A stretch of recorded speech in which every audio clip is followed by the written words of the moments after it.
Nigeria's tech sector holds immense potential for job creation and economic diversification, positioning the country as a key player in Africa's digital transformation journey. With a growing tech-savvy youth population and government policies in place, there are opportunities for local startups to scale globally and attract both local and foreign investments. The U.S. Consul General Will Stevens is enthusiastic about the growing collaboration between the United States and Nigeria when it comes to technology. And in my conversation with him, it talks about having increased support and resources to facilitate more cross-border ties between both countries.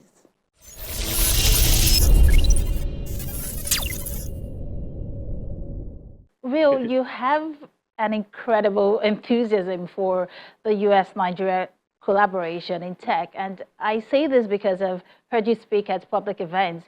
However, recently there was the U.S.-Nigeria Binational Commission in Abuja where you spoke. And of course, you also gave a talk at the Lagos Business School on thriving in the digital age. Now, let me ask you this. How exactly is the U.S. government supporting Nigeria's tech industry? Yeah, the U.S. government has been, since the Biden administration announced the digital transformation with Africa at the U.S.-Africa Leaders Summit in December of 2022, we have been pushing hard to continue to grow the tech ecosystem. And I got to be honest with you, it's been a pretty easy thing to do in Nigeria because of the deep, deep ties between the United States and Nigeria in the tech space. Something like 70% of the venture capital that comes into Africa comes from the United States. And we believe that somewhere between 40 and 60%, depending on the year, of that VC flows right here into Nigeria. So a lot of these Nigerian startups are connected in the US. They're getting US funding. They're putting their intellectual property rights in the US. Some of them are even incorporated in the United States. So the US has been supporting that. We've been driving to bring in more companies, to drive more kind of big company investments. And we're supporting sort of three pillars of the digital transformation with Africa. One, digital infrastructure, which is about the high-speed broadband and internet that's coming into Nigeria. And you saw just last month or a few months ago, Meta landing their undersea cables both in Lagos and Eket.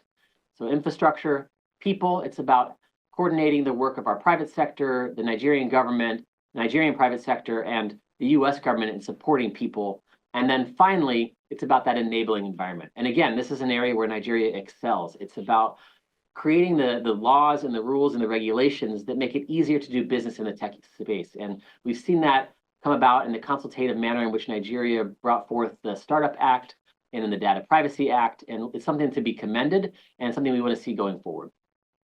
Well, we're going to focus more right now on collaboration, right? And there's been some level of support coming from the United States in terms of investments, right? But having highlighted that, how can Nigerian tech startups continue to team up with their counterparts in the US?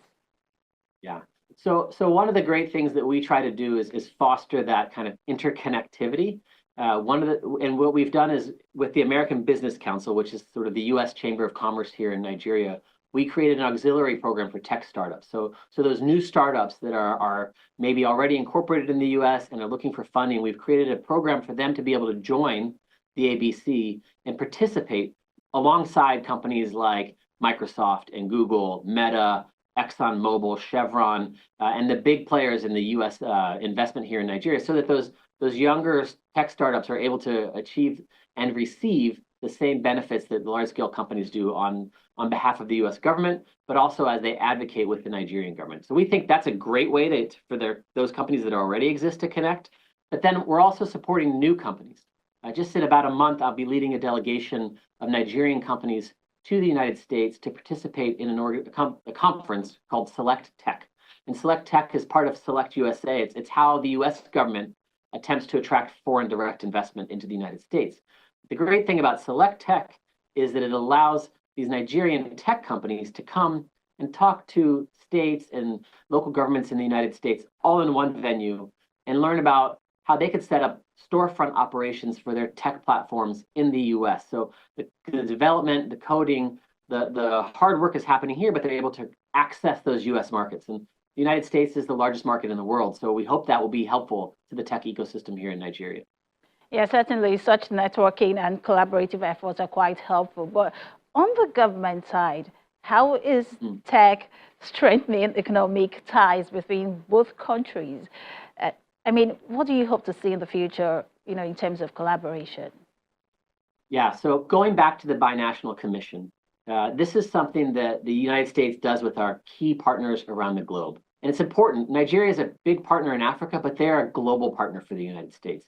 They're a country that we work with on global issues, from standing strong on democracy. Nigeria and the United States are the two largest presidential democracies in the world, and we stand strong together on democracy, to helping frame the AI kind of framework moving forward with the United Nations.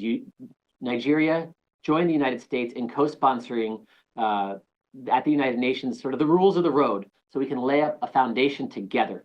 So one of the things that came out of the Binational Commission was a commitment for the US government to host, together with Nigeria, a conference on artificial intelligence in July, right here in Lagos. So we'll be bringing in key experts from across the United States and US government to come and talk with Nigerian experts, both about frameworks in the legislative space, how we can continue to collaborate in international fora, but also how we can start to work on co-creation and research and development right here in Nigeria. So that was one of the key takeaways of the BNC.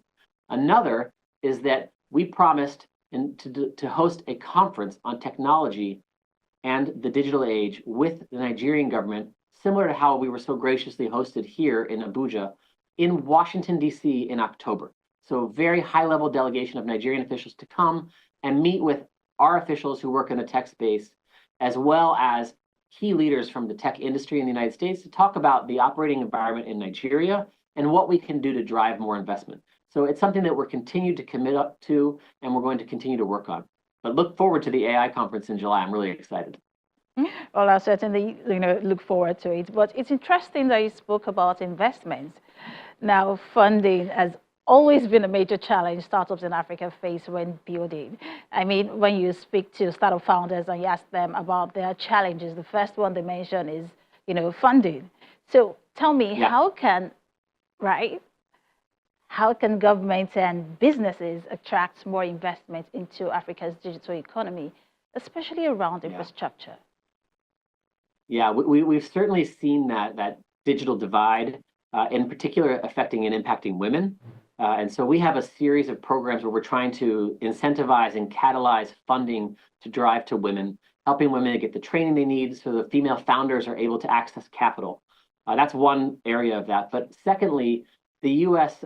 Has an organization called the Development Finance Corporation, DFC. It's our international financing institution. And we have set up several programs right here in Nigeria to make it easier for small and medium enterprises to get funding. So it's not the venture capital, private equity funding. This is loans, loan guarantees, and a little bit of equity sometimes from a small and medium enterprise space. So anywhere from $10,000 to $10 million. And we're working through Nigerian banks to give those loans out. So we've given sort of guarantees, mechanisms to the Nigerian banks, upwards of $500 million of funding, to allow them to find partners here in Nigeria, because they know the market better than we do, of course, and support them. Tech, health tech, ag tech, and female founders. These are all areas where we're keenly focused.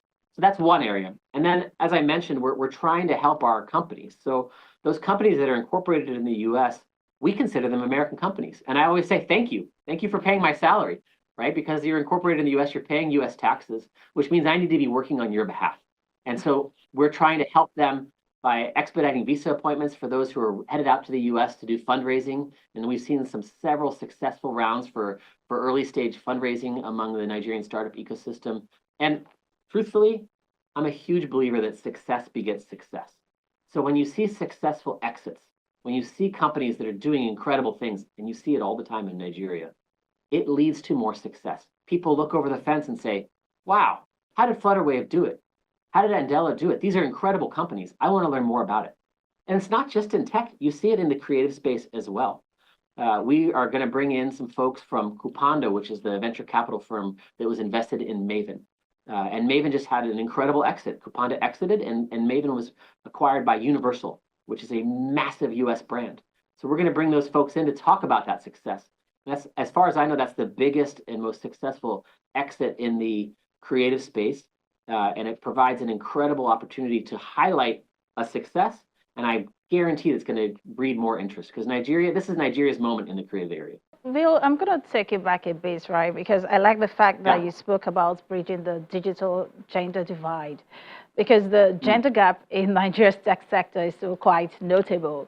And according Yeah. to 2023 World Economic Forum report, women make up 22% of the tech workforce in Nigeria, which is a larger gender gap than the global average of 28%. And women also own only about 30% of tech companies in Nigeria.